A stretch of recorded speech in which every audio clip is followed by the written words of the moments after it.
Assalamualaikum warahmatullahi wabarakatuh. Perkenalkan, nama saya Adi Eko Prasetyo, mahasiswa semester akhir Universitas Indah Prasta PGRI, program studi Teknik Informatika, Fakultas Teknik dan Ilmu Komputer. Berikut adalah judul skripsi saya, Perancangan Manajemen Proyek pada Aspicture dengan metode forward chaining berbasis Java. Berdasarkan hasil analisis dan penelitian yang saya lakukan di Aspicture, terdapat beberapa permasalahan sebagai berikut. Yang pertama, sering terjadi kesalahan dalam penentuan biaya proyek karena kurang dalam mengidentifikasi, menganalisis, dan mengelola data proyek. Yang kedua, pengolahan data pelanggan, data pekerjaan, dan data pembayaran masih dilakukan secara manual dengan menggunakan Excel dan diarsipkan sehingga sulit dalam pencarian data. Yang ketiga, kendala dalam pembuatan laporan data pelanggan, laporan data pekerjaan, dan data pembayaran. Karena data-data tersebut susah untuk dicari karena masih menggunakan pencatatan manual. Dalam skripsi ini, saya menggunakan algoritma forward chaining untuk penyelesaian masalah. Forward chaining adalah teknik pencarian yang dimulai dengan fakta yang diketahui, kemudian mencocokkan fakta-fakta tersebut dengan bagian if dari rule if then. Bila ada fakta yang cocok dengan bagian if, maka rule tersebut dieksekusi.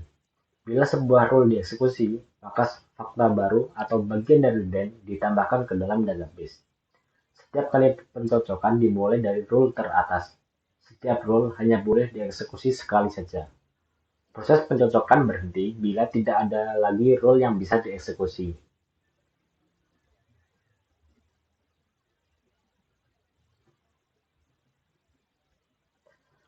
Adapun penyelesaian masalah yang saya gunakan untuk menyelesaikan masalah yang terjadi di Aspicture sebagai berikut. Yang pertama, saya menerapkan penggunaan algoritma forward chaining dalam sistem untuk menentukan harga proyek. Yang kedua, merancang bagaimana sistem ini dapat mengelola data pelanggan, data proyek, dan data transaksi pembayaran proyek secara terkomputerisasi dan tersimpan dalam database. Yang ketiga, membuat sistem untuk mempermudah dalam pembuatan laporan yang mencakup data pelanggan, data proyek, dan laporan pembayaran proyek.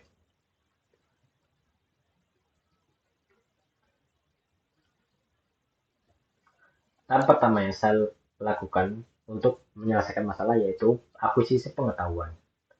Akuisisi pengetahuan yaitu mencari data-data atau fakta-fakta yang akan saya gunakan untuk menjalankan algoritma forward chaining.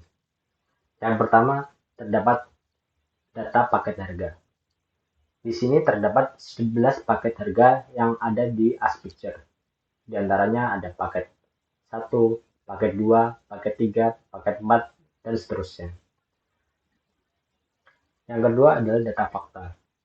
Data fakta ini terdiri dari data fakta 1, fakta 2, fakta 3, fakta 4, dan seterusnya hingga fakta 23.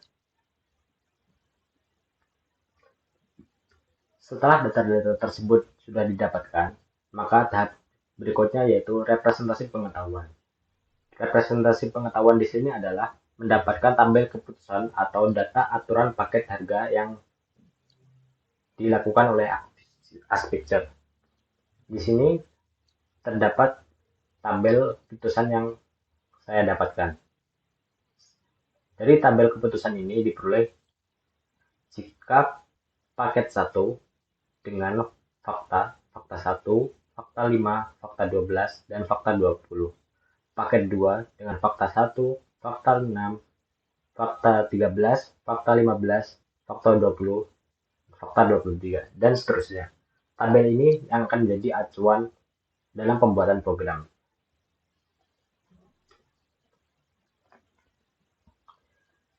Dari tabel keputusan yang sudah diperoleh sebelumnya, maka dirubah menjadi sebuah rule atau aturan.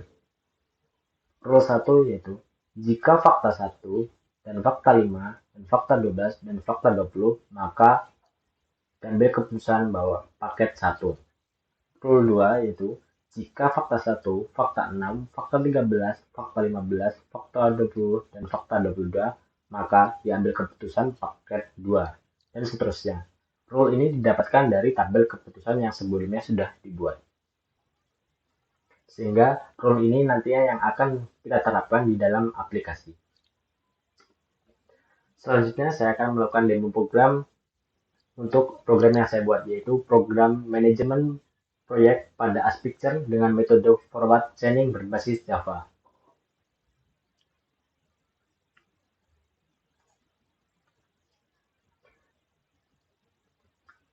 Sebelum menjalankan program, pastikan database kita sudah berjalan. Di sini untuk database saya menggunakan MySQL. Dan di sini database saya sudah berjalan. Selanjutnya kita jalankan program manajemen proyek.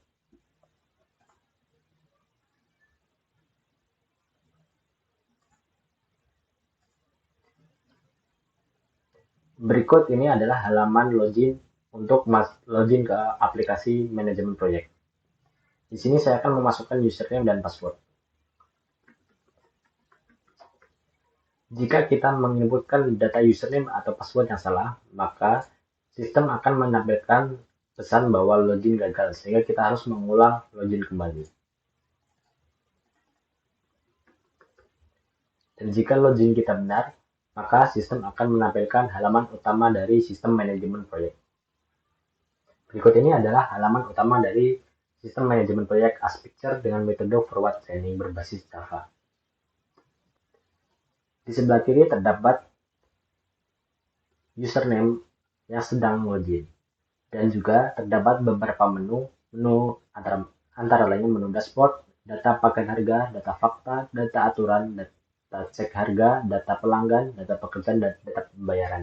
Dan di bawah ada menu logout. Yang pertama kita akan melakukan penambahan data di data paket harga. Di sini saya sudah menginputkan 11 data paket harga sesuai dengan hasil akuisisi pengetahuan yang saya lakukan sebelumnya. Di sini kita bisa menginputkan data paket harga baru sebagai contohnya sebagai berikut. Di sini kita menginputkan kode paketnya, nama paketnya. Sebagai contoh di sini saya menggunakan paket D dengan harga 3 juta. Di dalam deskripsi kita bisa isi deskripsi apa untuk paket harga tersebut. Di sini saya membuat deskripsi tes karena ini untuk tes input, dan kita klik tombol simpan. Maka akan memunculkan pesan data berhasil tersimpan. Lalu kita klik OK, dan data yang sudah kita input sudah masuk ke dalam database. Dan jika kita klik pada tabel paket harga, maka di sebelah kiri akan menampilkan data paket tersebut. Dan di sini kita juga bisa merubah data paket harga ini dengan merubah pada form yang sudah ada. Contohnya di sini saya merubah harga menjadi 2. Dan lalu kita klik simpan. Oke, maka data akan terupdate. Dan jika kita ingin menambahkan data baru dan di sini sudah ada inputan, kita bisa melakukan refresh atau mengkosongkan data tersebut dengan menekan tombol refresh yang ada pada dashboard. Maka form menjadi kosong dan kita bisa menginput data baru. Dan juga jika kita ingin menghapus data, kita tinggal klik pada bagian tabel, lalu klik tombol hapus. Lalu akan ada konfirmasi apakah Anda yakin menghapus data tersebut. Lalu kita klik yes. Maka data tersebut akan terhapus. Lalu yang kedua ada data fakta. Data fakta yang ada di sini yang sudah saya buat adalah data fakta yang sudah saya dapatkan dari hasil akuisisi pengetahuan sebelumnya. Di sini kita juga bisa menambahkan data fakta baru, yaitu dengan menginputkan kode faktanya.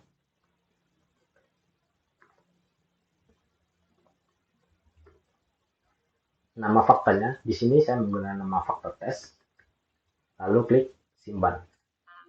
Maka data akan tersimpan. Lalu untuk menghapus, kita bisa klik hapus, atau untuk menginput data fakta baru, kita bisa klik menu refresh. Lalu form akan kosong dan kita bisa menginputkan data baru.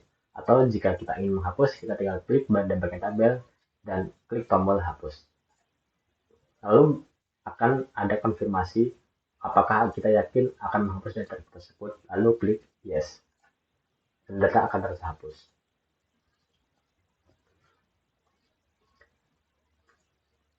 Yang ketiga, terdapat menu data aturan. Data aturan ini adalah data aturan paket harga untuk setiap paketnya. Sebagai contoh, kita menggunakan paket 1. Paket 1 adalah nama paket akad. Nama paket akad ini memiliki fakta, kode fakta 1, fakta 12, fakta 5, dan fakta 20 sesuai hasil pada tabel keputusan yang sudah kita buat sebelumnya.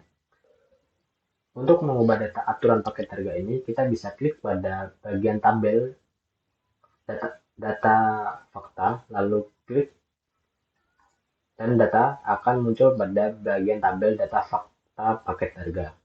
Dan lalu kita klik simpan. Maka aturan akan berubah menjadi seperti ini. Atau jika kita baca bahwa paket 1 memiliki fakta 1, fakta 12, fakta 5, fakta 20, dan fakta 23. Atau kita jika ingin mengubah aturan paket harga lagi, kita bisa klik pada bagian daftar fakta paket harga, lalu kita klik tombol, lalu simpan. Maka data aturan paket harga akan berubah. Begitu juga dengan data paket harga yang lainnya. Di sini tinggal kita masukkan data aturan paket harga sesuai dengan tabel keputusan yang sudah dibuat sebelumnya.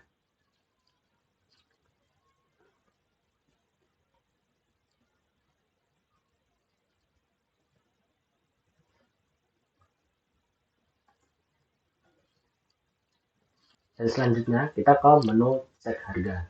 Pada menu cek harga ini, kita akan memilih beberapa fakta untuk memperoleh data paket harga yang sesuai dengan fakta yang kita pilih.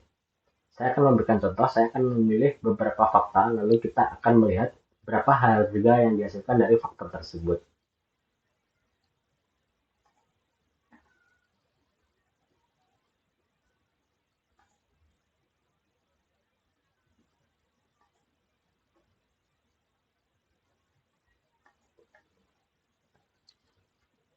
Pada form ini, saya mengisi fakta acara akad dan resepsi, dan juga fakta 1 hari acara, dan juga fakta wedding book 20x30, dan fakta file pada flash disk. Lalu kita klik menu cek harga, lalu sistem akan menunjukkan harga atau paket harga yang sesuai dengan fakta pilihan kita tersebut. Ini adalah harga yang dihasilkan dari perhitungan aturan yang sudah kita buat sebelumnya. Sehingga dengan adanya cek harga ini, kita admin bisa melakukan pengecekan harga sesuai dengan kebutuhan klien atau user dengan memilih fakta-fakta yang diinginkan user lalu mengecek harga tersebut.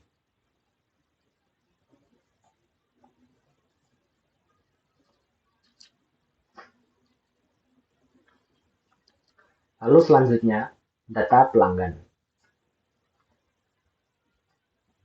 Di sini untuk mengatasi permasalahan yang ada pada Aspicture, yaitu data tersebut masih tersimpan secara manual atau dicatat pada sebuah file lalu diarsipkan. Di sini kita memberikan solusi yaitu dengan catatan menggunakan sistem dan tersimpan di dalam database.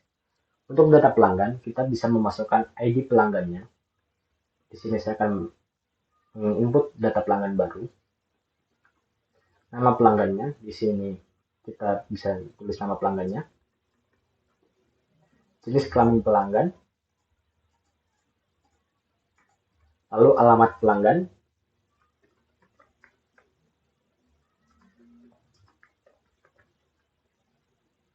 Lalu nomor HP pelanggan.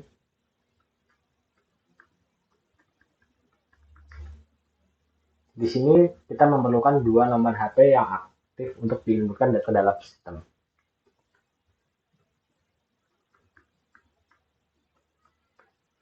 Lalu klik tombol simpan.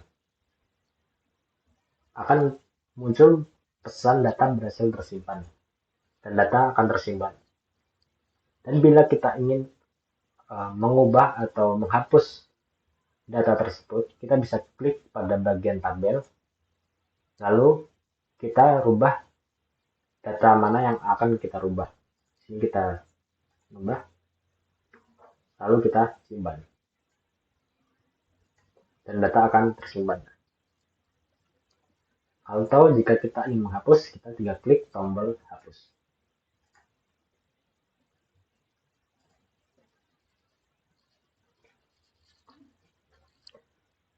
Pada menu data pelanggan ini, terdapat menu print PDF. Print PDF ini digunakan untuk mencetak laporan data pelanggan. Jika kita klik print PDF, maka sistem akan memunculkan laporan data pelanggan. Berikut ini adalah format laporan data pelanggan. Lalu kita bisa menyimpan laporan ini ke komputer kita dengan memilih tombol save yang ada pada laporan. Lalu kita bisa memilih folder mana yang akan kita gunakan untuk menyimpan.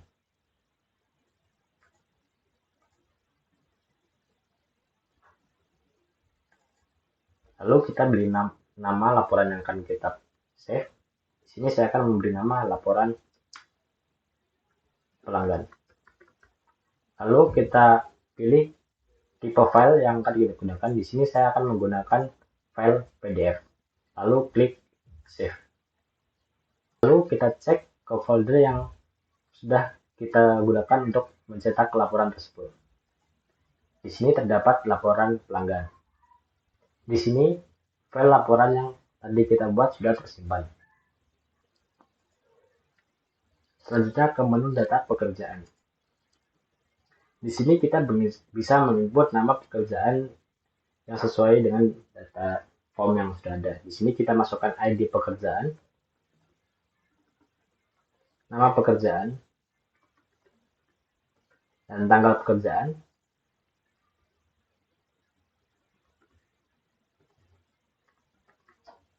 Lalu lokasi pekerjaan,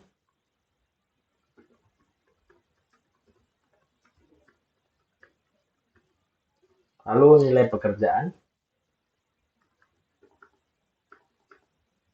dan berapa nilai DP yang user atau klien inginkan.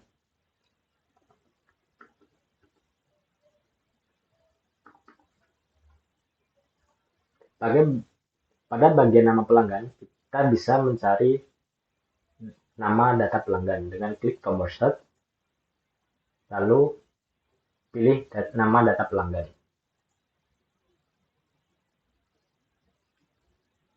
Lalu pilih jenis pekerjaannya, pilih statusnya, klik simpan. Setelah kita klik simpan, maka pada bagian pelunasan akan terisi otomatis dari hasil perhitungan nilai pekerjaan dan nilai down payment. Untuk merubah ataupun menghapus data, kita tinggal klik pada tabel, lalu kita rubah atau hapus data tersebut. Lalu di sini kita bisa juga mencari data pekerjaan sesuai dengan ID pekerjaan atau nama pekerjaan dan juga nama pelanggan. Di sini kita cari contoh.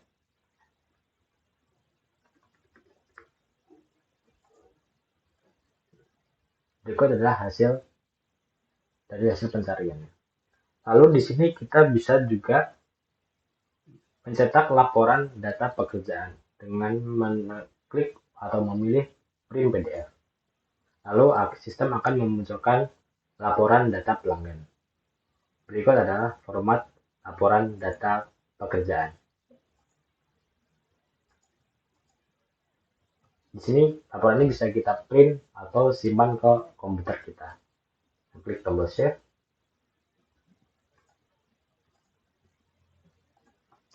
Laporan data pekerjaan dengan format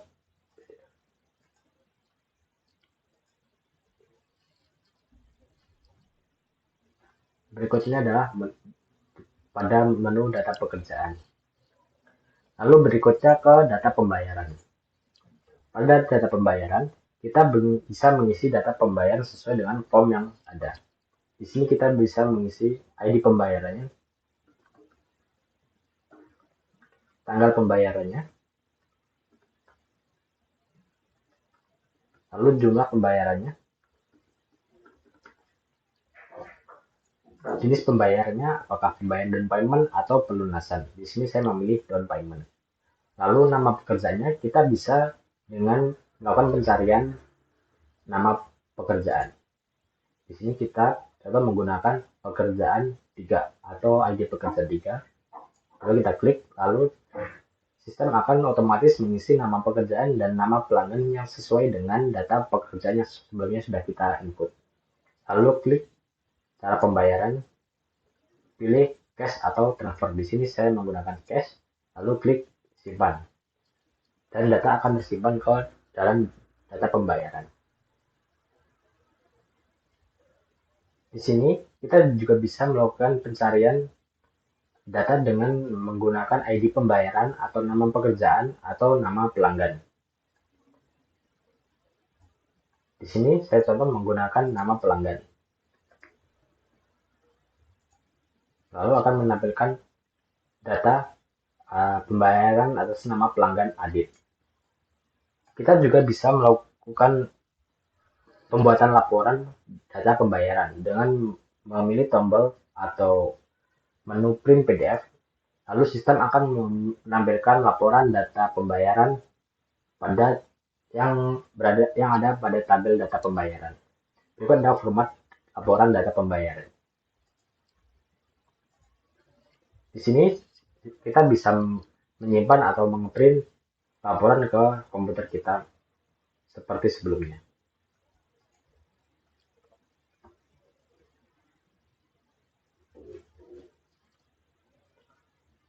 Mungkin selanjutnya, jika kita sudah selesai menjalankan program, kita bisa keluar dari program dengan memilih atau mengklik tombol logout.